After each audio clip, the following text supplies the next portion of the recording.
Hi everyone, hope you're doing well. I'm here again to share some important piece of information and talk about our famous national female hero. Today's topic is an unresolved mystery. I'm sure a lot of people have also forgotten about it too. We'll be discussing Fatima Jinnah's life and death. To start today's topic, I'd first give a very brief introduction of who Fatima Jinnah was. Fatima Jinnah was not only Muhammad Ali Jinnah's sister, but his guardian and political companion too. After Jinnah died, she was looked upon by many people as a natural successor to her brother. But unfortunately, there were forces against that idea, and they ensured that her voice was suppressed through various means. The government in those days grew obsessed with keeping Fatima Jinnah from expressing her views with freedom. Radio Pakistan once ceased broadcasting while Miss Jinnah made her speech on Quaid-e-Azam's death anniversary. Qudratullah Shahab writes on page 432 of his book Shahabnama, after Quaid-e-Azam's demise, rulers of the time did not give the deserved respect and status to Miss Fatima Jinnah. 2 death anniversaries of Quaid had passed, but Fatima Jinnah would not address the nation only because the administration would ask for her speech to be reviewed before broadcasting. This she never accepted. Rulers were afraid she would criticize the government or say things which should not be said. Finally, in 1951, when the administration agreed to her demand, she went on air. It was Mr. Jinnah's 3rd death anniversary. During the speech, at one point, the transmission was stopped for some time. It then resumed after a while. It was later known that the parts of her speech in which she was criticizing the government was censored, and she did not get to know this during her speech. There was a huge hue and cry over the matter. Newspapers the next day were full of condemnations and criticism. Although the Radio Pakistan administration kept insisting that the pauses in the transmission were due to technical reasons, specifically power outages, no one believed them. Everyone thought Miss Jinnah was deliberately censored from saying the things she intended to bring up. The speech would not have damaged the government's image as much as this act of cowardice did. On October 7, 1958, Marshal Law was imposed in Pakistan. Commander-in-Chief and self-proclaimed Field Marshal Ayub Khan was appointed the Chief Martial Law Administrator. The Premier, Mr. Skandar Mirza, had done all this in order to maintain his hegemony on power.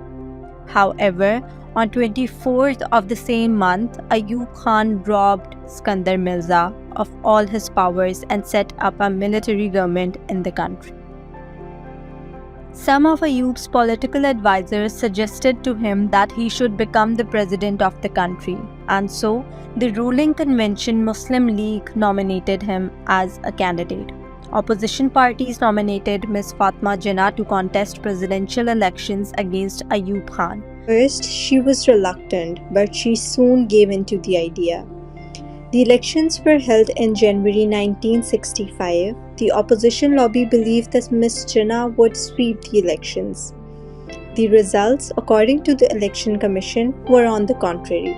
Ayub had won. Pakistan was defeated. It was perhaps as a result of the acrimony developed during the election times that the establishment made serious efforts to oppose Ms. Jinnah's will, in which she asked to be buried next to her brother. There were serious efforts to bury her instead in the Mewa Shah graveyard of Karachi.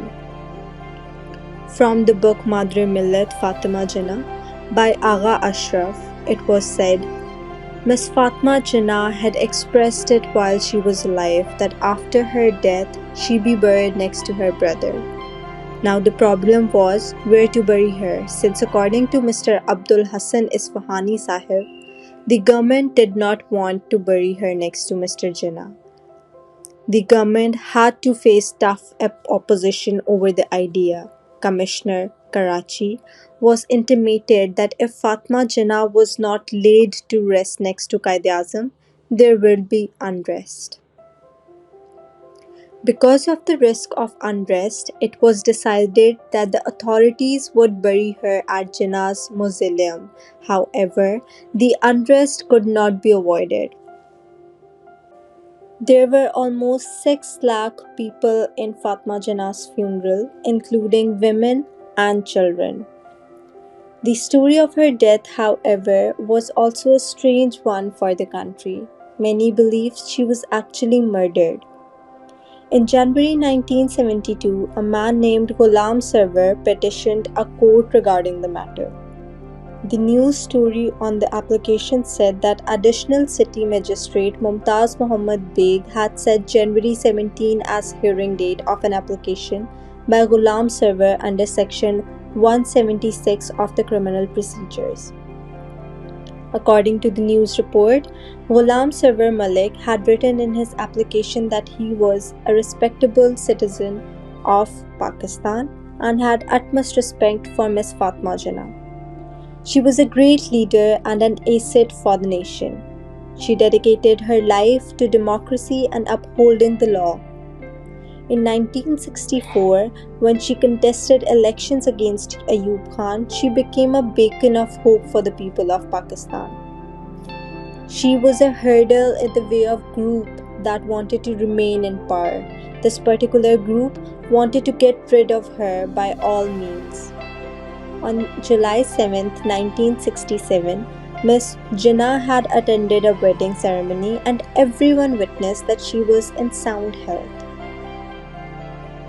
Then on July 9, 1967, it was suddenly announced that she had passed away. During her funeral, no common man was allowed to go near her body. No one was allowed to see her face for the last time before she was buried. Those who tried to do so were beaten, charged, and dealt with tear gas. There were rumors that the mother of the nation had visible marks of wounds on her body.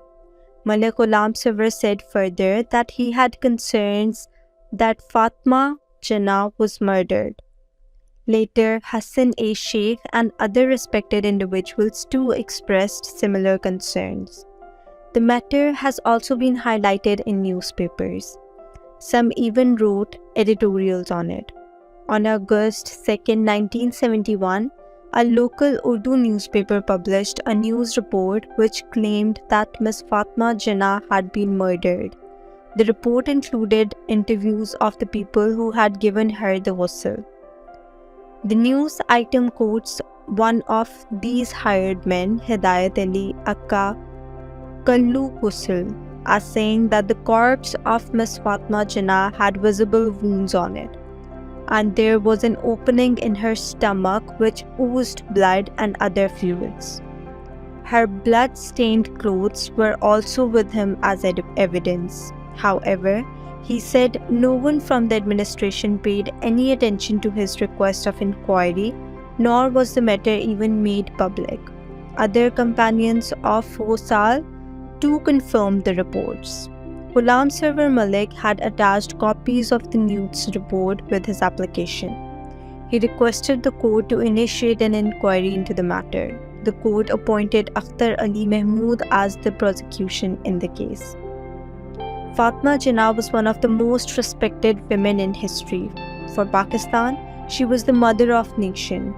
The unrest during her funeral is a question to which answers are yet to be found. Since this is a sensitive subject, I have tried my best to provide only the information which I can reference through research. The objective of stating these facts is educating the youth of our nation, because they need to know everything that this country has gone through in the past. It must be mentioned here to this day, there has never been an inquiry into the matter. The news story of Fatima Jinnah's death cites July 9th as her death date, whereas the date given underneath the logo is July 11th.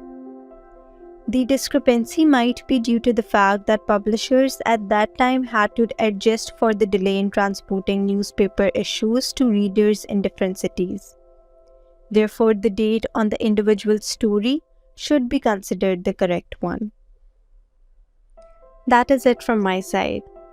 Don't forget to tell me in the comments section what do you think about it.